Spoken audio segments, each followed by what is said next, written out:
Boxing King Media. We're back at take two in the Washington suite, Ben Davison. So we'll jump straight into Cameron Wong. We were just talking, just that conversation when he came and said to you, Ben, train me. I just want to know what you saw in him to take him on. Yeah, we actually watched his debut and thought he looked like a very, very talented kid, good IQ. And then when they reached out, you know, we said we would have a look, and had a look, really liked his work ethic. When we spoke to him about certain things or worked on certain things, I could tell that he was then putting in extra time to work on those things. Could tell, do you know the biggest thing? Could tell that when he left the gym, it was still on his mind. So then when he turned up the next day, you know, he'd spent time thinking about it, sometimes visualising something, getting reps in visually, waiting for the kettle to boil, sitting down watching your TV programme, something basic. If it's on your mind, you're repping it, you're visualising it. That's as good as actually putting in the physical time as well. And I could tell how quickly the improvements were being made on certain things. I could tell that's where his mind was at, and they're the type of people that you enjoy working with. Fair comment. Pretty much what he said to me as well. He said he enjoys the schooling side of it. It's almost like being at school. And then we jump into, you know, his potential fight that they want next is Gavin Green. Are you happy to take that next? Yeah. You know, he would have learned a lot from the first fight. I think he's improved a hell of a lot. You know, we've spent, since coming, being honest, we've spent a lot of time working on against somebody of that style, to be honest. Knowing that fight is obviously going to happen. Gavin's a top quality fighter. I think he's underestimated by so many, underappreciated. I think he's a fighter that's improved as he's gone on. I think he's been down to our sparring before as well. So and he's a top lad, great guy.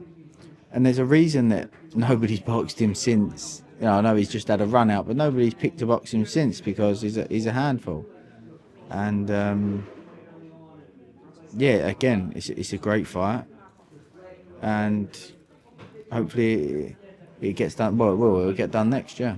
Pat McCormack, main event. He's had a bit of a big year. He's turned 30, and I think he's had the arrival of his second child.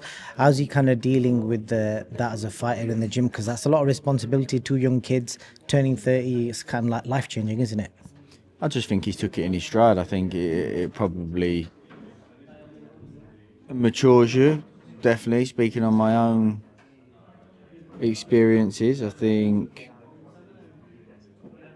But you know, you hear. Do you know what you hear? You hear about the McCormack twins. They're mental. They're mad. They're this. They're that. And they're great characters, which unfortunately I don't think everybody's got to see yet. I think there's 2 great characters in boxing that you haven't quite. The public haven't quite got to see or experience, or I've seen glimpses of it. Glimpses of it, but you haven't got. I don't know, to be honest. I don't know. Being honest, partly their own fault, because I think they're a little bit not against doing the media, but I think they're a bit like just want to do it. But that is, you know, it's part of the job. However, they're 2 tremendously hard workers, and they're a pleasure in the gym, to be honest with you. They work hard.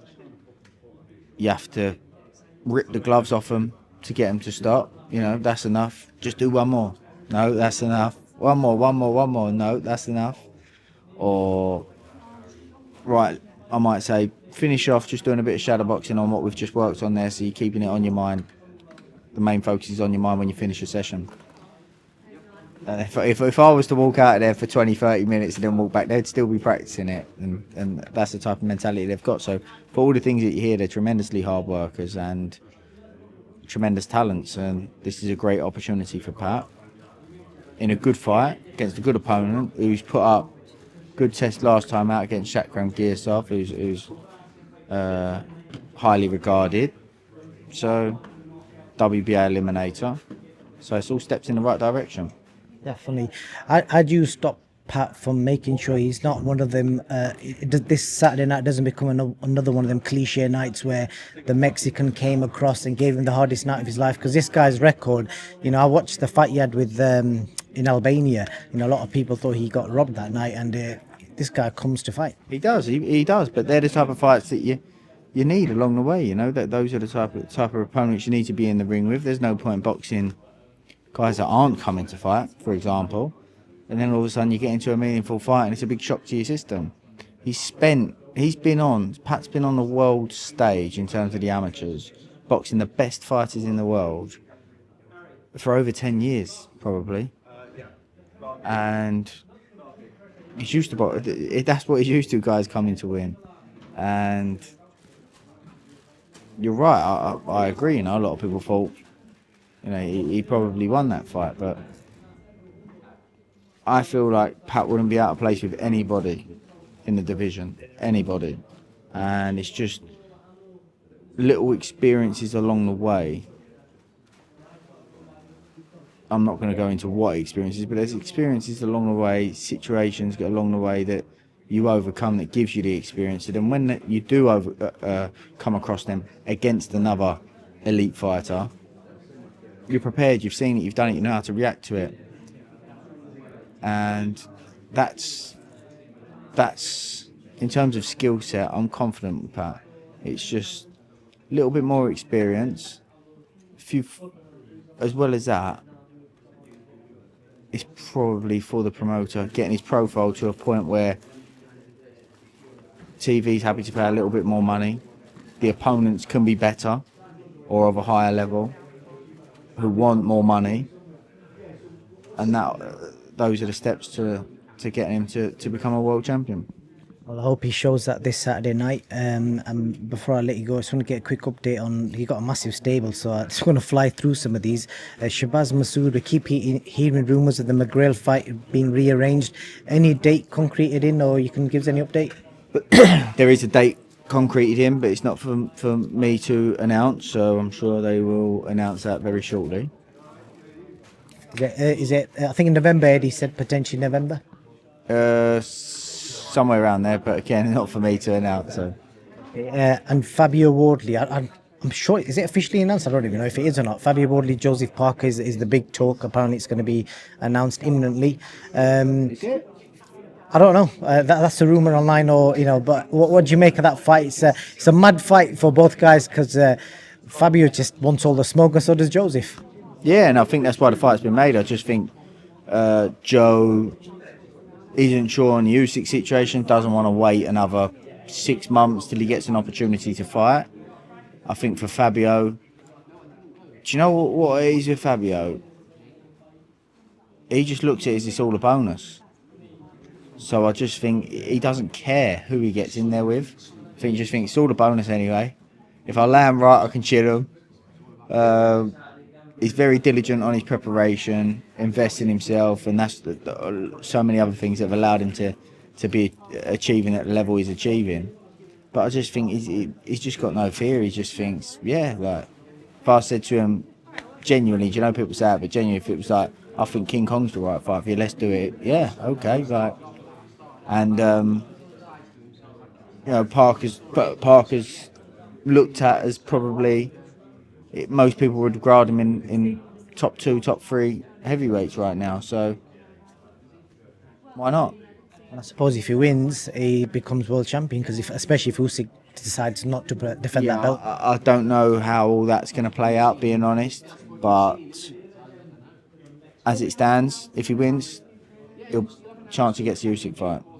Quick one on Moses. Again, suggestions he may be back in December. I think that's what Frank Warren's suggested. No opponents. Anyone in particular you want to name drop me? Maybe 2-3 guys that you'd like to see him fight? No, again, I think when we do that, Uncle Frank gives us a telling off, I think, because the price goes up. But we had a meeting the other day. Obviously, very difficult to match him. Most heavyweights just, what's the point? No, thank you very much. Put the phone down. I like how what Chisora said, you know, bad connection, phone down. That's pretty much what you get from most of them. So we're looking at it at the minute, and yeah, there'll be some news soon. But yeah, tough challenge. So. Word on AJ was against the Jake Paul fight, and now we've seen Jake's going in a different direction, so you're probably happy about that. So I've seen Eddie say that he's happy about it. I think that was always the move. Like, was he really going to fight AJ? Like, Eddie told me he was pretty much done for early January. So I don't know if he was bluffing or what, I don't know. I can imagine him having got to that point to then turn around to Tank and say, if you if you're not happy on this split or whatever, I've got that over there. Maybe a negotiation tactic. I don't know, but yeah. Well, question a lot of fans are suggesting online, because Eddie said he's going to have a warm-up fight. So I was reading the comments, and you can probably answer this and probably answer the fans' query. Why does an Olympic champion, former two-time heavyweight champion, need a warm-up fight when he's been a career athlete? Why can't he not jump straight in a fight Tyson Fury or a big fight like that? Probably the same question to Tyson Fury as well, to be fair. I think AJ would. I think if that fight was put forward to, I think he would. I don't think he would say, "Oh no, I can't do that fight. I need to fight first." I think he'd be up for that. I just think sometimes with how it looks, I think if there isn't a name available that screams out, sometimes it's a case of financially it doesn't work to bring somebody. That isn't going to work. A date isn't there. It's not the right time of the year for that type of fight, a big pay-per-view fight or whatever. Sometimes that's just the way. So I don't know what, there's been no name spoke of. But again, if you was to say what is a warm-up fight for AJ, would be a challenging, acceptable fight for another top heavyweight. So, although people will label it as a warm-up fight, it's probably the wrong terminology.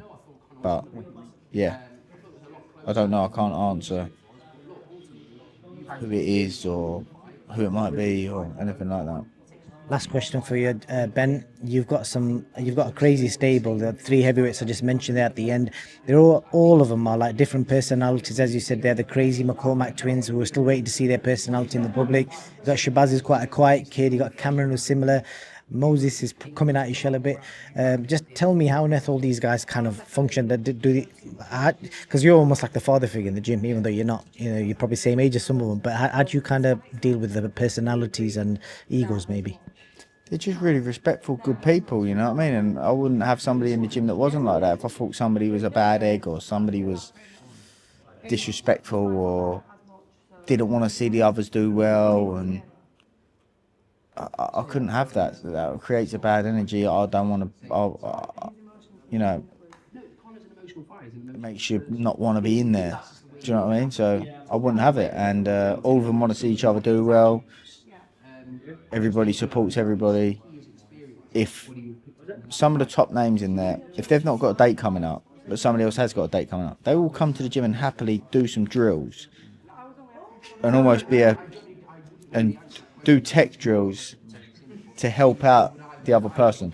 That's the type of environment you need. That's a winning environment. That's a huge part of it, because you saw, like you say, when Fabio chinned Tony, that reaction that you saw from other people in the team, and that's the sort of stuff that you want to see. It motivates you. You motivate each other. On one day, I'm not feeling so great. The other one's pushing along. No, I need to push that. Or they've all got the mentality of, if he does 50 reps of that, I'm going to do 52 reps of that. Do you know when people say success builds success? That is what that is. We'll leave you on that perfect line. Thank you very much, Ben. Appreciate it.